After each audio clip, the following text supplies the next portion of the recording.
지인 결혼식에 참석하는 일은 언제나 묘한 감정을 불러일으킨다. 10년 전 내 결혼식이 생각나기도 하고 어느새 달라진 나와 서윤의 모습을 돌아보게 된다. 그날도 마찬가지였다. 내 직장 후배 정민의 결혼식. 평범한 토요일이 우리 부부 사이에 미세한 균열이 생기는 순간이 될 줄은 몰랐다. 여보, 넥타이 좀 봐줘. 서윤이 거울 앞에서 귀걸이를 끼우며 말했다. 하늘색 원피스를 입은 그녀는 여전히 아름다웠다. 가끔은 어떻게 이런 여자가 나와 결혼했을까 싶다. 활달하고 매력적인 그녀와 과묵한 나. 서로의 다름이 10년 전엔 매력으로 다가왔는데 이제는 그저 익숙해져 버린 일상의 한 부분이 되어버렸다. 요새 살 빠졌네?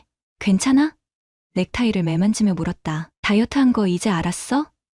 벌써 한 달째야. 서윤의 목소리에 작은 실망감이 묻어났다. 늘 그렇듯 나는 아내의 변화를 알아채지 못했다. 부장으로 승진한 뒤 야근이 잦아졌고 가정보다 회사에 더 많은 시간을 쏟고 있었다. 서윤도 홍보대 행사에서 바쁘게 일하며 종종 저녁 약속이 있었지만 우리는 여전히 서로를 신뢰했다. 적어도 나는 그렇게 생각했다. 결혼식장에 도착하자 옛 동료들이 반갑게 맞아주었다. 서윤은 자연스럽게 내 곁을 떠나 자기 친구들과 어울렸다. 그러다 피로연이 시작되고 분위기가 무르익을 무렵이었다.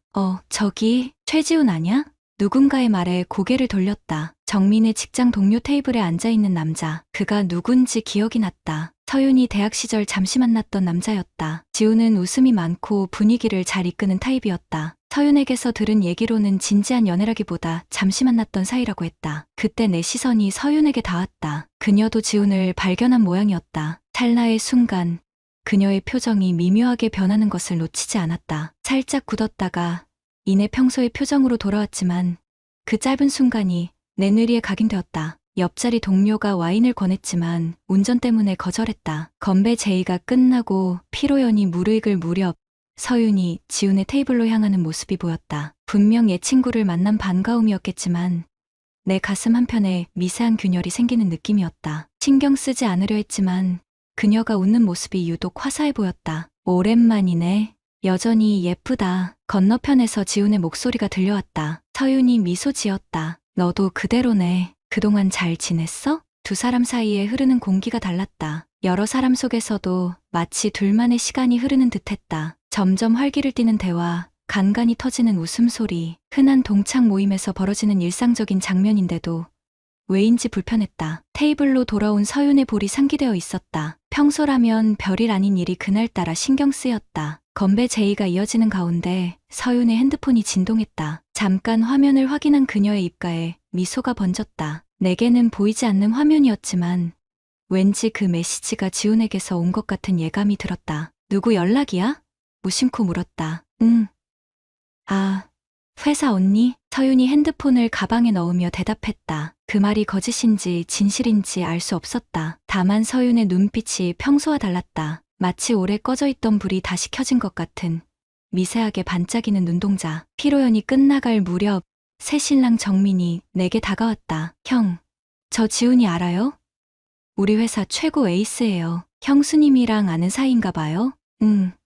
서윤이 대학 동기야. 아, 그렇구나. 세상 참 좁네요. 지훈이가 분위기 진짜 잘 띄우죠.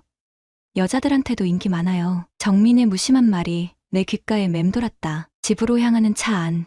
서윤은 평소보다 말이 많았다. 결혼식이 즐거웠다고, 옛 친구들 만나서 반가웠다고. 하지만 지훈에 대해선 한마디도 언급하지 않았다. 집에 도착해 넥타이를 푸는데 거실 선반 위 결혼사진 액자에 금이 가 있는 것을 발견했다. 언제부터 그랬을까? 전에는 분명 멀쩡했는데 가는 균열이지만 유리 전체를 가로지르고 있었다. 마치 우리 결혼 생활의 미래를 암시하는 것처럼. 결혼식 이후 일상이 돌아왔다. 분기말 실적 보고서 때문에 평소보다 더 바빠진 나와 달리 서윤에게는 미묘한 변화가 시작되고 있었다. 처음엔 알아채지 못했다. 늦은 밤 소파에 앉아 휴대폰을 들여다보며 미소 짓는 모습, 갑자기 화장에 신경 쓰기 시작한 것, 오랫동안 사용하지 않던 향수를 다시 뿌리는 일, 사소한 변화들이 모여 내 일상의 한 구석을 불편하게 만들고 있었다. 나 오늘 조금 늦을 것 같아. 팀 회식이 있어서. 서윤이 아침 출근길에 말했다. 알겠어.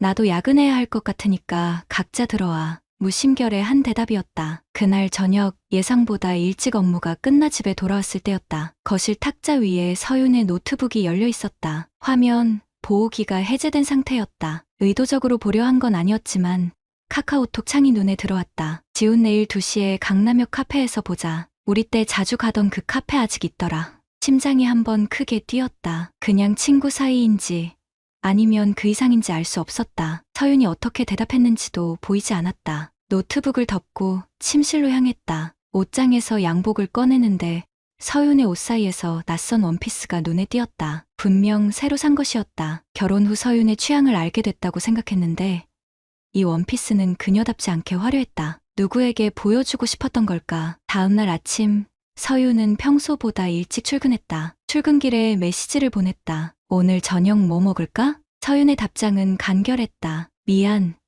오늘 동창회 있어. 일찍 들어갈게. 동창회 믿고 싶었지만 노트북에서 본 메시지가 떠올랐다. 지훈과의 약속. 의심하기 싫었다. 아내를 믿고 싶었다. 하지만 순간적으로 들었던 의심을 지울 수 없었다. 집중이 되지 않았다. 진행 중인 프로젝트 회의에서도 실수를 연발했다. 머릿속에는 서윤과 지훈의 모습만 맴돌았다. 대학 시절 그들이 어떤 사이였는지 갑자기 궁금해졌다. 서윤은 별거 아니었다고 했지만 그들의 만남이 그녀에게 어떤 의미였는지 다시 생각해보게 됐다. 회의가 끝나고 검색창에 최지훈을 쳤다. SNS에서 그의 계정을 금방 찾았다. 프로필 사진 속 그는 자신감 넘치고 세련된 모습이었다. 자연스럽게 서윤의 계정을 확인했다. 별다른 흔적은 없었지만 최근 그녀가 좋아요를 누른 게시물들 중 지훈의 이름이 여러 번 보였다. 점심시간 문득 서윤이 있을 카페가 궁금해졌다. 강남역 카페 대학생으로 검색했다. 여러 카페가 나왔지만 어떤 곳인지 알 수 없었다. 서윤에게 직접 물어볼 수도 없는 노릇이었다. 어쩌면 내 의심이 과한 것일 수도 있다고 생각했다. 그녀가 단순히 옛 친구를 만나는 것뿐일지도. 오후 회의 중 갑자기 서윤의 위치를 확인하고 싶어졌다. 우리는 결혼 초부터 서로의 위치를 공유하는 앱을 사용해왔다. 안전을 위해서였다. 휴대폰을 꺼내 앱을 열었다. 서윤의 위치는 분명 그녀의 회사 근처가 아니었다. 강남역이었다. 가슴이 조여들었다. 자정이 넘어 서윤이 돌아왔다. 술 냄새가 났지만 취한 것 같지는 않았다. 거실 소파에 앉아 그녀를 기다리고 있던 나를 보고 살짝 놀란 듯했다. 아직 안 잤어? 서윤이 물었다. 동창회 어땠어? 나도 모르게 날카로운 어조가 되었다. 서윤의 눈이 흔들렸다. 그냥 그랬어. 다들 변한 것 같고. 옷걸이에 그녀의 가방을 걸다가 새 원피스가 눈에 들어왔다. 아침에 본 그 화려한 원피스였다. 묻고 싶었다. 정말 동창회였어? 하지만 목구멍까지 올라온 질문을 삼켰다. 샤워하고 올게. 서윤이 서둘러 욕실로 향했다. 욕실 문이 닫히고 거실에 홀로 남았다. 서윤의 가방이 열려 있었다. 그 안에서 영수증 한 장이 보였다. 카페 영수증. 시간은 오후 2시 17분. 강남역 근처 카페였다. 2잔의 음료. 의심은 점점 확신으로 변해갔지만 인정하고 싶지 않았다. 다음날 아침 평소와 다름없이 아침 식사를 준비했다. 서윤도 평소처럼 행동했다. 하지만 우리 사이에 무언가가 달라진 것 같았다. 마치 투명한 벽이 생긴 것처럼. 출근길 서윤의 휴대폰이 울렸다. 화면에 지훈이라는 이름이 선명했다. 서윤은 급하게 전화를 받지 않고 가방에 넣었다. 누구 전화야? 아무렇지 않은 척 물었다. 아, 거래처. 서윤의 목소리가 떨렸다. 그 순간 그녀의 눈을 정확히 보았다. 거짓말하는 눈이었다. 열해 동안 함께 살며 익힌 그녀의 표정을 읽었다. 확실했다. 서윤과 지훈 사이에 무언가가 있었다. 질문하고 싶었다. 따져 묻고 싶었다. 하지만 그 진실이 우리의 결혼 생활을 어떻게 바꿔놓을지 두려웠다. 그렇게 우리의 일상은 겉으로는 평온했지만 내면에는 수면 아래 흐르는 급류처럼 혼란스러움이 자리 잡았다. 서윤은 점점 더 휴대폰을 손에서 놓지 않았고 주말마다 외출이 늘었다. 친구 만남, 쇼핑, 전시회, 핑계는 다양했지만 이제 나는 그 말들을 믿지 않게 되었다. 서랍을 정리하다 찾은 우리의 신혼여행 사진을 보며 생각했다. 언제부터 이렇게 서로에게 낯선 사람이 되었을까? 진실을 확인하고 싶으면서도 어쩌면 모르는 척하는 게 더 편할지도 모른다는 생각이 들었다. 이런 혼돈 속에서 우리의 결혼 생활은 점점 더 깊은 균열 속으로 빠져들고 있었다. 의심은 천천히 그러나 확실하게 나를 잠식해갔다. 업무에 집중하려 해도 서윤과 지훈의 모습이 자꾸 떠올랐다. 아내를 미행할 생각은 없었다. 그런 짓까지 하는 순간 우리 결혼 생활은 돌이킬 수 없을 것 같았다. 하지만 그날 밤 운명처럼 모든 것이 드러나는 순간이 찾아왔다. 금요일 저녁 서유는 회사 단합대회라며 늦게 들어올 거라 했다. 평소 같았으면 그냥 믿었겠지만 확인하고 싶어 회사 동료인 민지에게 문자를 보냈다. 서윤이 단합대회 잘 가? 그녀의 답장은 간단했다. 단합대회요? 오늘 없는데요? 가슴이 내려앉는 느낌이었다. 그래도 혹시나 하는 마음에 위치 공유 앱을 열었다. 서윤의 위치는 회사도 집도 아닌 강남의 한 호텔이었다. 머릿속이 하얘졌다. 차 키를 들고 현관을 나서려는 순간 멈췄다. 그곳에 가면 돌이킬 수 없는 상황을 마주하게 될 것이다. 내가 정말 원하는 게 그런 진실일까? 결국 차를 몰고 호텔 주차장에 도착했다. 로비까지 가는 발걸음이 천근만근 무거웠다. 프런트에 서윤의 이름을 대봤지만 체크인 기록은 없었다. 물론 지훈의 이름으로 예약했을 테니 당연했다. 무력감에 로비 소파에 털썩 주저앉았다. 그때 엘리베이터에서 내리는 서윤의 모습이 보였다. 순간 숨이 멎었다. 그녀 혼자였다. 표정은 복잡했다. 울었던 흔적이 역력했다. 그녀는 나를 보지 못한 채 급하게 호텔을 빠져나갔다. 따라가려다 문득 엘리베이터 번호판을 올려다봤다. 1412호. 서윤이 내려온 층이었다. 호텔 바에서 위스키 한 잔을 마시며 시간을 보냈다. 2시간 후 같은 엘리베이터에서 지훈이 내려왔다. 그는 피곤해 보였지만 표정만은 여유로웠다. 그가 호텔을 나가는 모습을 멍하니 지켜봤다. 내가 상상했던 최악의 상황이 현실이 되어버린 순간이었다. 집으로 돌아오는 길, 소나기가 내렸다. 마치 내 마음을 대변하듯 폭우가 쏟아졌다. 창문을 열어 빗물이 얼굴에 닿게 했다. 아무것도 느껴지지 않았다. 시간이 얼마나 흘렀을까. 정신을 차리니 집 앞이었다. 현관문을 열자 서윤이 소파에 앉아 있었다. 눈은 부어 있었고 화장도 지워져 있었다. 우리는 잠시 서로를 바라봤다. 질문할 필요도 대답할 필요도 없었다. 모든 게 명백했다. 어디 갔다 왔어? 그녀가 떨리는 목소리로 물었다. 대답하지 않고 욕실로 향했다. 샤워기 아래서 뜨거운 물을 맞으며 눈물을 흘렸다. 열해를 함께한 사람이 낯설게 느껴졌다. 우리 사이에 무슨 일이 일어난 건지, 왜 이렇게 됐는지 이해할 수 없었다. 그날 밤 우리는 각자의 방에서 잠들었다. 아니, 잠들지 못했다. 벽 너머로 서윤의 흐느끼는 소리가 들려왔다. 이불 속에서 귀를 막았지만 그 소리는 내 가슴 깊숙이까지 파고들었다. 다음 날 아침, 서윤은 출근 준비를 하고 있었다. 마치 어제의 일은 없었던 것처럼. 우리 이야기해야 할 것 같아. 내가 조심스럽게 말을 꺼냈다. 서윤은 고개를 들지 않았다. 오늘은 시간이 없어. 중요한 미팅이 있어서. 결국 그날도 그 다음 날도 대화는 이루어지지 않았다. 서윤은 늦게 귀가하거나 이른 아침에 서둘러 출근했다. 우리 사이에 놓인 진실을 외면하려는 듯했다. 한 주가 지나고 서윤의 휴대폰에서 문자음이 울렸다. 내 옆에 놓여있던 휴대폰이었다. 습관적으로 화면을 봤다. 지훈에게서 온 메시지였다. 지훈, 그날 밤은 실수였어. 난 당신이 소중해. 다시 만날 수 있을까? 손이 떨렸다. 휴대폰을 내려놓았다. 실수라고? 당신이 소중하다고? 어떻게 그런 말을 할 수 있을까?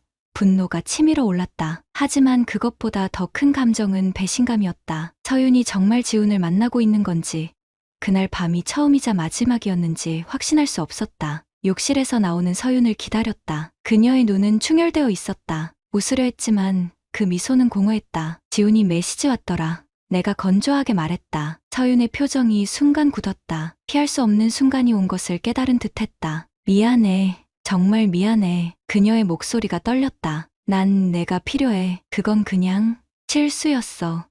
실수. 평생을 함께하기로 한 서약을 깨는 일을 그저 실수라고 부를 수 있을까? 눈앞이 흐려졌다. 그녀의 사과가 진심인지 단지 들켰기 때문인지 구분할 수 없었다. 다음 날 출근길, 서윤은 여전히 화장기 없는 얼굴로 조용히 앉아 있었다. 평소라면 음악을 틀거나 수다를 떨었을 텐데 그녀의 손가락에 결혼 반지가 보이지 않았다. 물어보진 않았다. 어쩌면 세수하다 뺐을지도 모른다. 아니면 의도적으로? 회사에서도 집중이 되지 않았다. 팀원들과의 회의에서 계속 딴 생각을 했다. 점심시간, 동료가 내 어깨를 두드렸다. 요즘 안색이 안 좋은데 무슨 일 있어? 대답 대신 쓴웃음만 지었다. 이런 상황을 누구에게 말할 수 있을까?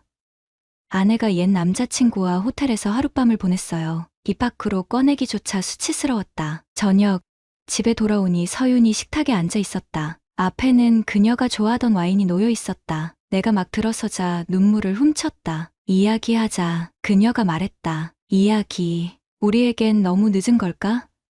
침대 옆 서랍에서 발견한 숙박 영수증. 호텔 로비에서의 모습, 지훈의 메시지, 이 모든 증거 앞에서 어떤 대화가 가능할까? 그래도 열애의 세월이 있었다. 앉아서 그녀의 이야기를 들어볼 의무는 있을 것 같았다. 지훈이랑 어떻게 된 거야?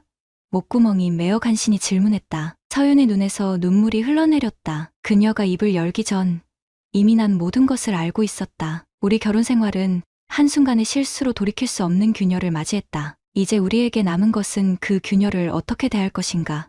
그 선택뿐이었다. 서윤의 고백은 예상했던 것보다 더 아팠다. 감정이 식어가던 결혼 생활, 지훈의 갑작스러운 등장, 설렘과 유혹, 그리고 후회. 그녀의 말을 들으며 나는 몇 번이나 자리를 박차고 나가고 싶었다. 하지만 떠나지 않았다. 열애를 함께한 사람의 마지막 말이라도 들어야 한다는 생각이 들었다. 그날 하루뿐이었어. 정말이야. 그 후로는 연락은 했지만 만나진 않았어. 서윤의 목소리가 떨렸다. 그녀의 말이 진실인지 거짓인지 구분할 수 없었다. 내 믿음은 이미 산산조각 났으니까. 왜? 한마디 질문이 목구멍을 타고 나왔다. 나도 몰라. 서윤이 흐느끼며 대답했다. 그냥 내가 미쳤었나 봐. 우린 너무 일상에 파묻혀 있었고 서로를 당연하게 여겼어. 지훈을 만났을 때 다시 대학생 시절로 돌아간 것 같았어. 젊고 가슴 뛰고. 그녀의 말은 핑계처럼 들렸다. 열애의 결혼 생활이 단조로웠다고? 내가 당신을 당연시했다고? 그래서 남편 몰래 호텔에서 하룻밤을 보냈다고? 분노가 치밀어 올랐지만 목소리를 높이지 않았다. 감정을 표현하는 데 서툴렀던 내 성격이 이번만큼은 도움이 됐다. 그날 밤 서윤은 거실 소파에서 잤다. 나는 침대에 누워 천장을 바라보며 밤을 지새웠다. 우리의 첫 만남, 데이트, 프러포즈, 결혼식, 신혼여행, 모든 추억이 주마등처럼 스쳐 지나갔다. 어떻게 우리가 이렇게 됐을까? 다음 날 출근 준비를 하는데 서윤이 문을 두드렸다. 우리 어떻게 할까? 그녀의 목소리에는 두려움이 묻어 있었다. 나도 모르겠어. 솔직한 대답이었다. 정말 모르겠다. 이혼, 용서? 어느 쪽도 쉽지 않았다. 이혼하자니 열애의 세월이 아깝고 용서하자니 매일 밤 그녀와 지훈의 모습이 떠올랐다. 출근길, 서윤은 조용히 운전석에 앉았다. 평소처럼 함께 출근했지만 우리 사이엔 어색한 침묵만이 흘렀다. 회사에 도착해 자리에 앉자마자 인터넷 검색창을 열었다. 아내 외도 후 대처법, 불륜상간자 소송, 검색 결과가 화면을 채웠다. 첫 번째 결과는 상간자 위자료 청구 소송에 관한 내용이었다. 위자료란 정신적 고통에 대한 배상금이란다. 정신적 고통? 그건 너무 얕은 표현 같았다. 내가 지금 느끼는 건 고통을 넘어선 파멸이었다. 법무법인 사이트에 따르면 배우자가 외도한 경우 상간자를 상대로 소송을 제기할 수 있다고 했다. 증거만 확실하면 대부분 승소한다는 내용도 있었다. 증거? 이미 충분했다. 호텔 영수증, 문자 메시지, 위치 정보. 내 눈으로 직접 본 장면까지. 소송을 하면 이길 수 있을 것이다. 하지만 그게 내가 원하는 걸까? 점심시간, 사내법무팀 동료 정석에게 조심스레 물었다. 단지 친구 릴이라고 둘러대며 상간자 소송하면 보통 얼마 정도 받아? 케이스마다 다르지. 보통 1,000만 원에서 3,000만 원 정도. 근데 최근엔 액수가 올라가는 추세야. 위자료 20억 나온 판결도 있었어. 20억이라니 하루아침에 큰 돈을 받을 수 있다는 말인데 왜 허무하게 들릴까? 밥도 제대로 넘어가지 않았다. 진심으로 원하는 건 금전적 배상이 아니라 잃어버린 신뢰와 시간을 돌려받는 것이었다. 사무실로 돌아와 상간자 소송 절차에 대해 더 찾아봤다. 소장 작성, 증거 제출, 재판, 보통 6개월에서 1년이 걸린다고 했다. 1년 동안 이 고통을 안고 살아야 한다니 머리가 지끈거렸다. 퇴근 무렵 전화가 울렸다. 서윤이었다. 오늘은 친구네 있을게. 정리할 시간이 필요해. 그녀가 조심스럽게 말했다. 답하지 않고 전화를 끊었다. 정리할 시간? 무엇을? 우리 결혼을? 아니면 지훈과의 관계를? 의심이 꼬리에 꼬리를 물었다. 친구네 간다는 말도 믿기 어려웠다. 결국 위치 공유 앱을 확인했지만 서윤은 이미 위치 공유를 꺼둔 상태였다. 빈 집으로 돌아와 캐비닛에서 위스키를 꺼냈다. 평소 술을 즐기지 않았지만 오늘만큼은 마음을 마비시키고 싶었다. 술잔을 비우다 거실 벽에 걸린 우리의 결혼사진이 눈에 들어왔다. 행복하게 웃고 있는 두 사람. 저 웃음 뒤에 무슨 생각을 했을까? 인터넷에서 불륜 아내 심리를 검색했다. 여러 심리학적 분석이 나왔다. 정서적 결핍, 성적 불만족, 자존감 회복 욕구, 그중 어느 것이 서윤에게 해당될까? 우리 부부관계가 그렇게 불만족스러웠던가? 평소 표현을 못했던 내 잘못일까? 그날 밤 임시 변호사 상담 예약을 잡았다가 취소했다. 아직은 법적 대응까지 생각할 준비가 되지 않았다. 결혼 생활의 종말을 받아들이기에는 너무 이른 것 같았다. 이튿날 서윤의 친구인 민지가 찾아왔다. 서윤이 보냈다고 했다. 카페에서 마주 앉은 그녀의 얼굴은 진지했다. 서윤이 많이 후회하고 있어요. 진심으로요. 민지가 조심스럽게 말을 꺼냈다. 그래서 직접 오지 않고 친구를 보냈어? 내 목소리에 냉기가 흘렀다. 민지는 잠시 망설이더니 입을 열었다. 서윤이가 지훈이랑 완전히 관계를 끊었대요. 그날 호텔에서 그게 처음이자 마지막이었다고 해요. 그 말을 믿을 수 있을까? 외도한 사람들이 항상 하는 말 아닌가. 딱 한 번뿐이었어. 이미 신뢰는 깨졌는데 어떻게 그녀의 말을 믿을 수 있겠는가? 만약 서윤이가 돌아오고 싶다면 받아줄 생각 있어요? 민지가 조심스럽게 물었다. 질문에 대답하지 않았다. 나 자신도 아직 정답을 모르니까. 자존심은 상처받았지만 열애의 시간을 그냥 버리기도 쉽지 않았다. 이것이 사랑인가, 습관인가? 집으로 돌아오는 길, 갑자기 지훈이 생각났다. 그는 이 모든 상황을 어떻게 생각하고 있을까? 남의 아내와 하룻밤을 보낸 후 그냥 일상으로 돌아갔을까? 분노가 차올라 핸들을 꽉 움켜쥐었다. 운전 중에 들어온 문자, 서윤이었다. 오늘 돌아갈게. 이야기하자. 집에 도착하니 서윤이 이미 와 있었다. 짐가방 하나를 들고 있었다. 떠나려는 건지 돌아온 건지 알 수 없었다. 그녀의 눈은 부어 있었고 화장기 없는 얼굴이 창백했다. 들어왔네. 건조하게 말했다. 민지 만났어? 서윤이 조심스럽게 물었다. 고개를 끄덕였다. 난 서윤이 말을 시작했지만 내가 손을 들어 그녀를 멈추게 했다. 알아. 후회한다고. 다시는 안 그럴 거라고. 다 들었어. 근데 그게 무슨 의미가 있을까? 서윤의 눈에 눈물이 고였다. 우리 정말 끝인 거야? 대답 대신 핸드폰을 꺼내 보여주었다. 변호사 상담 예약 페이지였다. 이혼 및 위자료 청구 관련 내용이었다. 블러핑이었다. 사실 아직 예약을 확정하지 않았지만 서윤은 그걸 모를 터였다. 서윤의 얼굴이 하얘졌다. 제발 한 번만 기회를 줘. 내가 평생 갚을게. 갚는다고? 어떻게? 깨진 신뢰를 어떻게 다시 붙일 수 있을까? 벽에 금이 간 도자기를 아무리 정교하게 복원해도 그 금은 영원히 남는다. 우리의 결혼도 이미 돌이킬 수 없는 금이 가버린 것일까? 침묵 속에서 서로를 바라보았다. 열해를 함께 한 사람이 이제는 낯선 존재가 되어버렸다. 결정을 내려야 했다. 새 출발을 위해 모든 것을 정리할 것인가?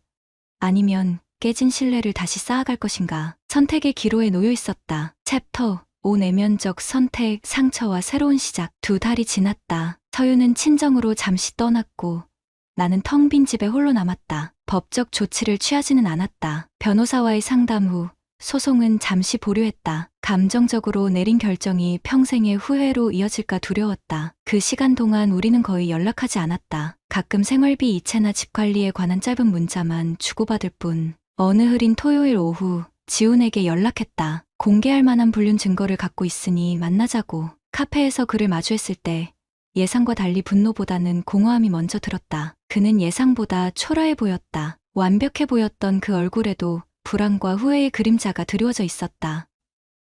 정말 죄송합니다. 지훈이 고개를 숙였다. 변명의 여지가 없습니다. 제가 잘못했어요. 잘못이라는 단어가 얼마나 가볍게 느껴지는지. 내 인생의 10년이 무너진 사건을 그저 잘못이라고 표현할 수 있을까? 상간자 소송 들어봤죠?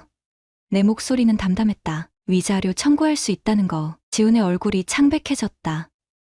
네, 알고 있습니다. 증거 다 있어요. 호텔 영수증, 문자 내역, 목격담까지. 소송하면 이길 확률 거의 100%래요. 지훈은 아무 말도 하지 못했다. 최근 판례에 따르면 상간자 위자료로 1천만 원에서 3천만 원 정도를 받을 수 있다고 했다. 돈이 문제가 아니었다. 나는 그저 그에게 내 존재감을 각인시키고 싶었던 것 같다. 소송은 안 할 겁니다. 내가 말했다. 다만 당신이 서윤을 다시는 연락하지 않았으면 해요. 완전히 잊어주세요. 그의 눈에 놀라움이 스쳤다. 아마도 법적 대응이나 폭력적 대결을 예상했겠지. 하지만 내 선택은 달랐다. 복수가 아닌 단절. 이것이 내가 내린 첫 번째 결정이었다. 집으로 돌아오는 길, 서윤의 문자가 왔다. 집에 갈게요. 얘기하고 싶어요. 답장하지 않았다. 그녀를 막을 생각도 없었다. 어차피 언젠가는 마주해야 할 순간이었으니까. 저녁, 서윤이 도착했다. 예전보다 마른 모습이었다. 우리는 거실 소파에 마주 앉았다. 그녀는 종이 한 장을 건넸다. 심리상담사 진료 확인서였다. 2달 동안 매주 상담을 받았다는 증거였다. 나 자신을 이해하려고 노력했어. 왜 그랬는지 서윤이 떨리는 목소리로 말했다. 우리 사이가 권태로워졌다는 건 핑계야. 내 안에 채워지지 않은 욕구가 있었던 거지. 심리 상담에서 그녀는 자신의 문제를 직면했다고 했다. 끊임없는 인정 욕구,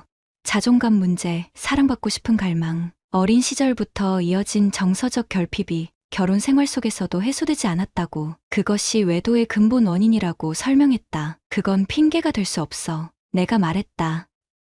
알아. 그냥 이해해달라는 게 아니야. 내가 얼마나 이기적이었는지 이제야 깨달았을 뿐이야. 침묵이 이어졌다. 그녀의 눈에 진심이 보였지만 믿음은 여전히 회복되지 않았다. 지우는 완전히 끝났어. 그날 이후로 만난 적 없어. 서윤이 말을 이었다. 내가 그를 만났다는 것도 알아. 고마워. 소송 안 해줘서. 뜻밖의 말이었다. 지훈이 그녀에게 연락한 모양이었다. 그가 약속을 지킬지는 알 수 없었지만 적어도 일단은 끝난 것 같았다. 우리 사이는 어떻게 될까? 서윤이 조심스럽게 물었다. 난 솔직하게 대답했다. 모르겠어. 아직은. 그날 밤 서윤은 예전 우리 방이 아닌 손님 방에서 잤다. 자연스러운 결정이었다. 너무 많은 것이 달라졌으니까. 잠들기 전 벽장을 정리하다 깨진 결혼사진 액자를 발견했다. 그 균열은 여전했지만 이상하게도 금 자국을 따라 붙인 흔적이 보였다. 서윤이 수리한 듯했다. 일본식 금이음, 긴츠기라고 부르는 기법이었다. 깨진 도자기를 금으로 이어붙이는 방식, 균열을 숨기지 않고 오히려 그것을 작품의 일부로 승화시키는 예술. 그 후로 한 달이 더 지났다. 서윤은 집으로 돌아왔지만 우리는 여전히 별개의 방에서 잤다. 새로운 관계의 경계를 설정 중이었다. 마치 연애를 다시 시작하는 것처럼 조심스럽게 대화하고 서로의 변화를 지켜봤다. 서윤은 매주 상담을 계속했고 자신의 심리적 문제와 마주하는 과정을 나와 공유했다. 그녀는 불륜의 모든 순간을 털어놓았다. 어떻게 시작되었고